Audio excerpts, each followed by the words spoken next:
Good morning, all my fellow knuckle dragging, mammoth hunting, fire making, cave painting, deplorable Neanderthals. Take a look at this headline from NBC News. China proposes teaching masculinity to boys as state is alarmed by changing gender roles. It's almost like it doesn't matter if you're from the east or west, north or south. It's almost like men and women are different, like men are bigger and stronger, and that women, the caregivers who raise the children, and that all societies were developed in order to protect this smaller, weaker segment of the populations in order for them to safely rear the children. Let's take a look at the subheadline. Boys in China are traditionally expected to be strong leaders. Well, all nations need a strong leader, male or female. Let's talk about some strong female leaders. Cleopatra. Well, a lot of people mistakenly believe that she was Egyptian. I mean, she was born and raised in Egypt, but really, Cleopatra was descended from these Grecian conquerors. Then there's that great English female, Boadicea, who pissed off the Romans and successfully fought off a Roman army for a while. Let's go to France. Joan of Arc, who damn near came close to giving the English the biggest black eye they ever had. Speaking of England, let's go with Queen Elizabeth I. She was a strong woman leader. And staying in England, how about Maggie Thatcher? That brings us up to modern times. Did you notice I left off one modern female leader?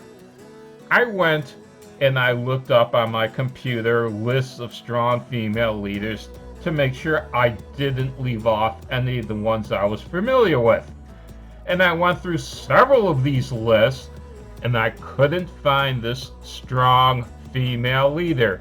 It's almost like history wants to wipe out this strong female leader. I'm talking, of course, about the Israeli Prime Minister, Golda Meir. Why, she was the original Iron Maiden before Maggie came along. Going on with the subheadline, get good grades. Well, in my family, everyone was expected to get good grades. Not male, not female. If you're one of my parents' children, it was an expectation. And excel at sports. Well, my parents never demanded it. And although I played all kinds of sports, baseball, football, basketball, hockey, I wasn't anything more than average at them. And as for gender balance, my parents taught me never swear in front of a girl, never hit a woman. When you're with a girl, always walk on the outside of the sidewalk. The female walks on the inside of the sidewalk. That is so you can protect her from getting splashed by water, or if a car jumped the curb, you were going to take the hit, not the girl. You see, our society treasures females more than men. We know men are replaceable. That's one of the reasons we go to war and females stay at home. They're the ones who are going to be taking care of the next generation.